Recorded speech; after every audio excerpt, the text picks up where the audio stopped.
Fala galera, Sérgio Vergueiro, foi o que eu disse TV, a estreia de mais um segmento que é o dossiê do desconhecido. Obviamente, como o nome já diz, a gente vai tratar, de ultrapassar a fronteira do conhecido e ir para o extraordinário.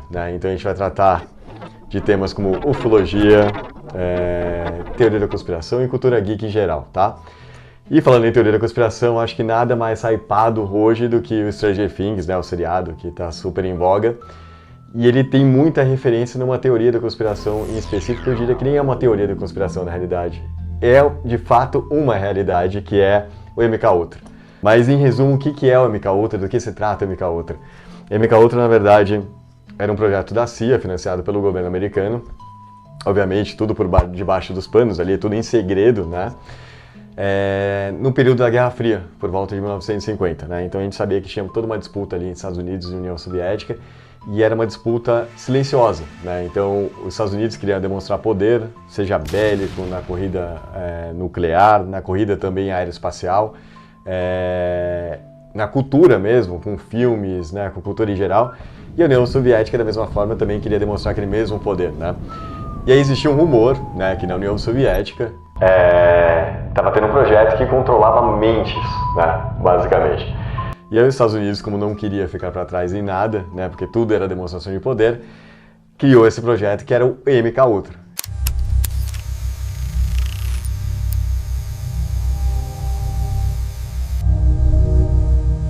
Que, na verdade, pegava uma série de pessoas, normalmente pessoas que estavam em estado de vulnerabilidade, indigentes, muita criança, idoso, pessoa que estava em situação enferma ali, em hospital. E como é que se dava esse controle ali de mente, Eles pegavam esse pessoal que estava em estado de vulnerabilidade e usavam psicotrópicos, o LSD especial, aliás, uma quantidade absurda, usavam hipnose, choques elétricos, manipulação por controle de voz, de frequência. Então, tudo isso era feito, obviamente, sem a permissão, e o pessoal que participava não tinha noção real daquilo que estava sendo feito. Inclusive, alguns universitários até participaram do projeto sem saber exatamente o que estava acontecendo, Achavam que era um projeto bacana, ali um estudo mais científico, e quando se viam, estavam dentro de um projeto do governo ali. De controle mental, de fato, E aí as coisas foram acontecendo sem que as pessoas soubessem, nem o público em geral não sabia, não fazia ideia do que estava acontecendo de fato. E aí esses experimentos davam alguns resultados ali práticos, Mas o que eles tentavam, na verdade, fazer, que era uma coisa muito complexa, era mergulhar no subconsciente. Foi boa. Ficou muito bom, Esse vai, né, Sérgio? Vai ter que ir, pô. Os erros, né? Vai ter que ir, não tem como. Esse vai, mano. E o que eles queriam com tudo isso, na verdade? Qual que era o objetivo, nesse projeto macabro ali? Qual que era a ideia em si por trás de tudo isso, Você esvaziava a mente, Você encontrava uma ponte entre o consciente e o subconsciente, ali como se fosse um limbo ali, no meio dessas duas extremidades. E nesse vazio você conseguiria inserir ideias ali e determinações para que as pessoas façam certas coisas, sem ter o livre-arbítrio de decidir se queriam ou não queriam optar por aquilo, E sem ter o lado emotivo, assim, sem ter a emoção. Como se tivessem robotizados, mecanizados de fato. Em 1970, na verdade, o pessoal começou a tomar conhecimento do que de fato estava acontecendo, porque teve uma lei, instituída para a liberação, dos dados ali de informação nos Estados Unidos, que permitiu que a população começasse a tomar conhecimento que estava acontecendo alguma coisa de muito errado ali, muito sombrio, E aí foi nesse ponto que o processo do projeto ali começou a ser descontinuado. Inclusive o Bill Clinton, anos depois ali, falou, olha, desculpa, a gente realmente fez algumas coisas ali que não eram muito legais, e não muito humanas. A gente pede desculpa, mas ele não entrou ali no mérito do que ele estava fazendo exatamente, do que se tratava. A influência da cultura pop que esse projeto, e a áurea que ele criou, a atmosfera que ele criou, foi muito grande. A gente tem o Stranger Things ali, que boa parte de todo o enredo, Eleven, aquela coisa toda dela, desde pequena ali, ser conduzida a trabalhar com a mente, a ter o controle sobre a mente, sobre objetos, aquela coisa de telecinese, tudo isso é muito inspirado no MKUltra. Dentro do cinema, de série, música, em todos os aspectos, A gente tem até um jogo que é muito bacana, que chama Beyond Two Souls, que é um jogo que era do PS3, foi remasterizado para PS4, que é uma garota que tem uma entidade da qual ela controla, e ela também foi estudada durante a infância dela e foi treinada para ter um controle sobre essa entidade que na verdade ela controla com a mente, assim, e que tem tudo a ver também com a atmosfera do que foi o MK Ultra, né? A gente não sabe até onde o MK Ultra chegou no sentido de, pô, é possível mover objetos, controlar pessoas, telecinese, aquela coisa toda, isso é meio cinematográfico, né? A gente não sabe se isso de fato ocorreu ou poderia ter ocorrido, né? O que a gente sabe é que realmente o projeto aconteceu. E isso nem é teoria da conspiração, isso é realidade, porque a gente tem toda uma série de documentos ali que ficaram arquivados que provam a existência desse projeto, né? Mas agora a nossa ideia aqui é realmente ultrapassar ali o limite do desconhecido, né? Do que está dentro da superfície e procurar a verdade ali. E para isso eu conto com vocês. Vamos que vamos, sempre juntos. Bora! Valeu! Static on the screen, late night glow, turn it up, let the feedback grow. Something's coming, breaking the code. Welcome to the noise, welcome to the show. Oh! Skate wheels screaming on a cracked concrete. Garage band bleeding through busted speakers. Signals in the sky, aliens on repeat. Reality bends when the volume hits deeper. We don't fit frames, we don't play safe. DIY souls, no rules, no breaks. From underground to a satellite glow. Broadcast the chaos, let the system explode. No script, no filter, no control. Just static dreams and rock and roll. If you're looking for a straight line road, you're in the wrong frequency, bro. It's a collective show. Turn the noise into gold. Skate rock, mystery, lose control. Fala galera, hoje a gente começa também mais um novo segmento que é o Hack Hacks, que eu tenho muito orgulho de anunciar, principalmente por quem está por trás desse segmento. Quem vai apresentar é o Fausto Borges, amigo meu de longa data, e não é porque ele é meu amigo, tá? Eu tenho muito orgulho de anunciar esse cara, porque esse cara é um monstro, um profissional incrível, né? Sem tamanho ali no audiovisual, né? Eu costumo falar que ele é o mestre Shaolin do audiovisual, porque o cara trabalha 20 anos na área, é super experiente, é um visionário, né? Fez uma série de documentários ali, a maioria deles voltado ali para a vida outdoor, surf ali, que são espetaculares. Eu acho que ele tem um caráter, uma visão emocional muito grande ali, né? De como colocar e materializar o lado emocional e artístico dentro do vídeo, né? E também foi um fotógrafo também espetacular, tem também experiência nessa área. E eu convidei esse monstro ali do audiovisual para tocar com vocês o Hack Hacks, que nada mais é que um segmento para dar dicas, né, para quem já é experiente, ou principalmente para quem está começando, né, a ter esse primeiro contato com a parte de filmagem, de edição, de fotografia. Tudo isso ele vai tratar com muito carinho com vocês e com muita propriedade, e ele é um monstro, né? Vocês vão conhecer ele agora, ou se vocês já assistiram Conner alguma vez na vida, vocês já conhecem ele, já viram ele alguma vez, vocês vão entender por quê, mas é isso. Ele é um cara espetacular, de novo, e é um orgulho ter ele conosco aí para tratar desse tema que é o audiovisual com vocês, tá? Curtam as dicas que são espetaculares. Ele agora no início vai só se apresentar para que vocês entendam também um pouco melhor, né? Já fiz uma prévia aqui, uma apresentação, mas ninguém melhor do que ele para contar um pouco da história dele, da experiência dele. E a partir dos programas que vêm, né, dos próximos episódios, ele vai tocar todo esse segmento de dicas de audiovisual diretamente com vocês, e vai ser fantástico ter essa experiência, né, junto com ele. Tá bom? Tamo junto, galera. Valeu! Bom, como estamos? O cenário tá pronto? Ficou maneiro? Sim, pra gente começar. Tá bom, então vamos preparar aqui pra gente começar. Solta a vinheta. Estou aqui hoje para me apresentar. Eu sou o Fausto Borges, tenho 41 anos e trabalho com audiovisual há 20 anos. Nesse programa aqui eu recebi o convite do Sérgio para fazer um quadro aqui de dicas de produção, dicas de edição, técnicas de filmagem, tudo que abrange, né, na verdade, o mundo audiovisual o mais moderno possível, porque hoje em dia é inadmissível você fazer um vídeo ruim com tanta informação que temos, com tantas técnicas, com as novidades que vem surgindo aí como inteligência artificial, plugins, muitas opções 3D, filmografia, VFX, vamos falar de tudo isso. Então eu tenho esse currículo aí há anos que eu venho desenvolvendo e trabalhando, estudando essas coisas. Atualmente eu trabalho com supervisão de uma equipe, então dar dicas e sugerir melhorias nas produções audiovisual é o que eu faço no dia a dia. Então, passei por todas as áreas do audiovisual. A produção de conteúdo, gravação de material, depois edição. Fiz fotografia também muito tempo, fui fotógrafo. E pós-produção, que depois que o vídeo fica pronto, a gente começa a inserir a finalização desse vídeo. Então, todo esse caminho me deu um know-how e entender cada processo facilita o próximo. Então, quando você entende da câmera, você entende melhor a edição e entendendo melhor a edição, você se torna um melhor cinegrafista e essas coisas vão se complementando.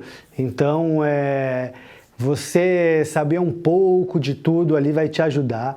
E é bom também você se especializar em uma área que você gosta mais. Aqui vamos dar dicas de tudo, então se prepare aí e foque no que você gosta e estude bastante. Eu vou reservar um tempo aqui para poder falar alguma coisa bem específica da atualidade, ou alguma coisa que vai te ajudar muito no seu vídeo que não é profissional, ou também para ajudar o seu vídeo a se tornar mais profissional possível. Então, teremos aqui vários bate-papos e espero usar bem esse tempo para poder ensinar alguma coisa. Espero que fiquem ligados e estamos juntos aqui. Nos vemos em breve aí com as nossas primeiras dicas, tá bom? Valeu, forte abraço!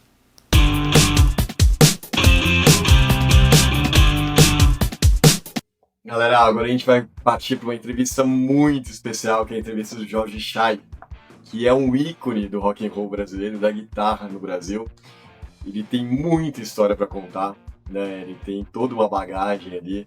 É uma pessoa que eu considero muito, aliás, como uma referência. Afinal de contas, ele foi um professor de guitarra também, então eu tenho um carinho enorme por ele. Enxergo ele como um amigo. E como eu falei, ele tem uma história gigantesca no rock and roll brasileiro, em especial porque ele participou de uma das bandas mais famosas e icônicas, né, dos anos 80, que é o Heróis da Resistência. E ele vai contar um pouco dos bastidores da história dele, né, da experiência dele com a banda, da experiência dele com o jazz, que hoje, atualmente, ele é um monstro na guitarra e em jazz em especial, né, ele é super fluido, né, toca como se estivesse num transe, assim, então é espetacular. E eu convido vocês aí para curtirem um pouco ali da experiência de vida dele, da história dele. E é tão bacana essa conversa, né, foi tão espetacular ter esse momento, né, essa troca aí com ele, que a gente vai dividir em algumas partes, né, justamente para a gente ter a conversa aí na íntegra, né. Então a gente vai apresentar um pouquinho agora e nos programas seguintes ali o restante também da conversa que a gente teve. É isso, galera, curtam aí o Jorge Schai, ícone do rock and roll e da guitarra brasileira. Fala, galera, foi o que eu disse TV, tô aqui com a presença ilustre, Jorge Schai, ícone do rock and roll brasileiro, da guitarra também. Aliás, foi meu professor de guitarra, tudo que eu aprendi foi com ele. É verdade. Muito obrigado, aliás. Imagina, se eu estiver tocando mal, inclusive, aí a culpa é dele também, falem com ele, por favor. O Jorge tem uma história enorme aí no rock and roll nacional, né? Ele tocou em bandas icônicas aí do ano 80, né? 90, foi os Heróis da Resistência. Eu, na verdade, tenho uma história curiosa, porque eu comecei aqui em São Paulo, eu fiz parte daquele segundo movimento das bandas de rock na metade dos anos 80, que eu fui um dos percussores no Tóquio, com o Supla, né? Então você tocou com o Supla. Só que, na verdade, eu não continuei no Tóquio. Quando o Tóquio entrou com o nome Tóquio, o produto, eu já tinha me afastado por uma questão pessoal. Mas foi através deles que eu fui depois parar no Rio de Janeiro com o Leone e fazendo parte do Heróis da Resistência. E o Leone era amigo pessoal, já que você já tinha? Você já tinha Não. Como é que funcionava isso? Não, o Leone, na verdade, já fazia muito sucesso no Kid de Abelha, né? Na época era uma das bandas do Rio que fazia bastante sucesso, aquela música Eu Quero Você Como Eu Quero, tá estourada e tal. E aí, quando ele briga com a Paula Toller, teve aquela história famosa que ele toma uma pandeirada, né, num festival, isso aí na época no Brasil virou polêmica. Polêmica. ele resolve montar os Heróis da Resistência e ele, na época, ele ficou sabendo do meu trabalho aqui em São Paulo através do pessoal do Toque que ele encontrou num festival em Santa Catarina, na época, o Hollywood Rock desse da vida aí. E aí, na época, ele queria uma banda experimentar com influências diferentes. E aí, na época, ele ter alguém de São Paulo para ele era uma forma de ter uma mistura diferente, de Saiu um pouquinho do Rio de Janeiro. saiu um pouquinho, ter som uma, mais honrado, né? exatamente, tem um cara que não está no Rio, que vai trazer uma influência diferente. São Paulo, naquela época, era muito mais rock inglês, por exemplo. O Rio era uma coisa, um rock mais... O começo dos Heróis da Resistência ali não me parece, não sei se estou falando uma grande besteira aqui, mas um pouco Duran Duran, assim, um lance Isso. bem característico dos 80 mesmo, né? Bem característico, exatamente. Inclusive, você falou uma história legal, porque aquela música Eu Quero Você Como Eu Quero é meio que uma... Ele meio que se baseou naquele Save a Prayer do Duran Duran. Eu não sabia, que eu percebi que realmente era algo muito próximo, assim, mas eu imaginei que tivesse ligação tão direta, assim. E tinha o rock inglês naquela época influenciava muito, né? Eu acho que o cenário musical aqui no Brasil. E principalmente aqui em São Paulo. Você tinha os caras do Ira, tinha os caras do Metrô, você tinha o Titãs. Os caras tinham uma coisa de se vestir muito, Bem característica da época, muito europeu ali. E no Rio era uma coisa mais esculhambada, sabe? Era uma coisa mais... Mas isso daí já era no bom sentido, assim. Bom sentido, né? Camisa de florida, era uma coisa mais... A pegada mais praia mesmo. Ali. Mais praia, exatamente. Aí eu acho que ele quis fazer uma fusão um pouco com essa coisa de São Paulo. O próprio Tóquio era sempre um negócio de roupa pesada. Isso é bem característico do Supla também. E aí ele... Que lance meio bilhado ali, né? Quando ele começa os Heróis, ele meio que planta essa ideia de roupas escuras e essa coisa super produzida. Me lembra um pouco de Cure também. Assim. Que depois vira até piada, né? Tinha muitos críticos na época de música no Rio, principalmente, que ficavam tirando sarro, né? Os caras, entendeu? Botando maquiagem, botando roupa preta, no Rio de Janeiro com 40 graus. É um pouco racista, né?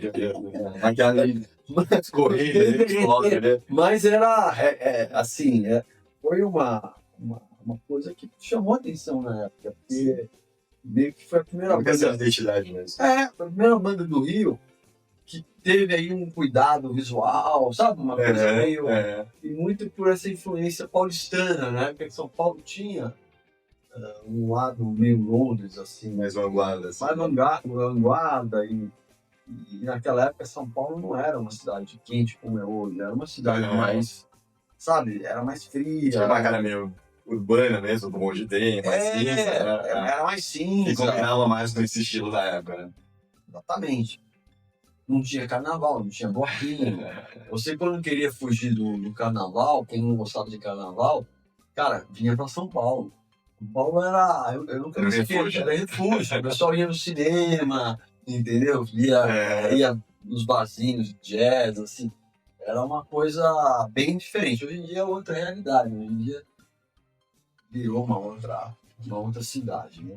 E eu acho também, não sei se eu estou enganado, mas o Leone também queria partir para um lance mais trabalhado, assim, no sentido de guitarra mais trabalhado, lance um pouquinho mais técnico, mais virtuoso, assim, né? Ele queria, exato. Ele queria ter à disposição músicos que tivessem uma capacidade maior, assim, para poder criar coisas mais arrojadas, né? Então tinha lá o Alfredo Dias Gomes, que era o baterista, que estava tocando com o Hermeto Pascoal, o Lulu Martin, que era um pianista de jazz, né?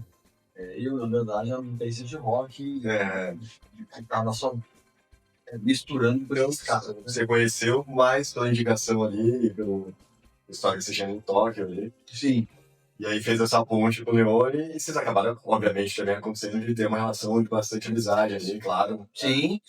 Porque pra toda a banda, eu acho que ter uma amizade ali acaba influenciando também no som, né? Porque eu mudei pro Rio por causa da banda. Então, quando eu mudei pro Rio, o Leone meio que virou meu pai, né? Porque eu era mais jovem, era bem mais novo que ele.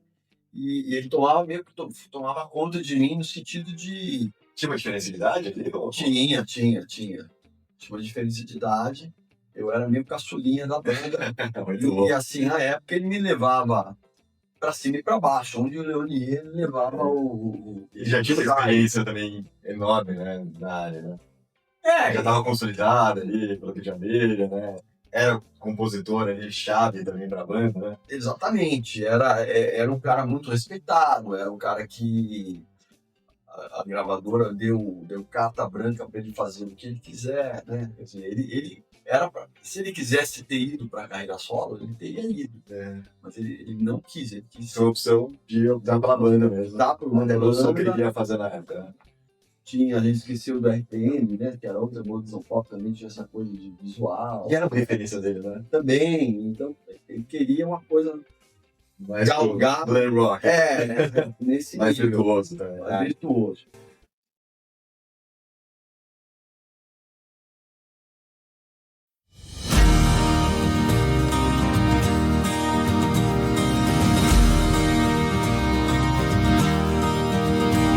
It was a morning in June when I heard that tune falling up to the beat of your heart. Like a white rain sails from a startled trail, our eyes met and then landed so well.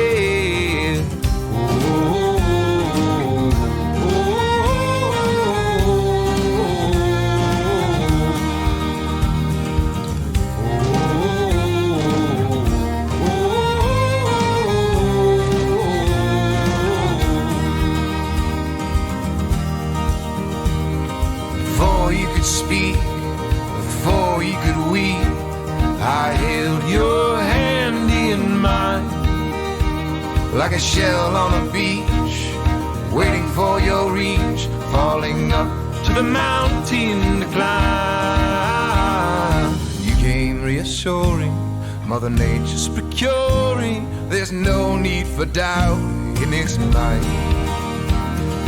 You came reassuring, Mother Nature's procuring, there's no need for doubt in its might. And our eyes align like the sun through the pines in a silent space, in a cup full of time. In these orderly ways, in this disorderly life, I let go of my hand in the jar. Gonna scream, late night glow, turn it up, let the feedback grow. Something's coming, breaking the code. Welcome to the noise, welcome to the show. Oh!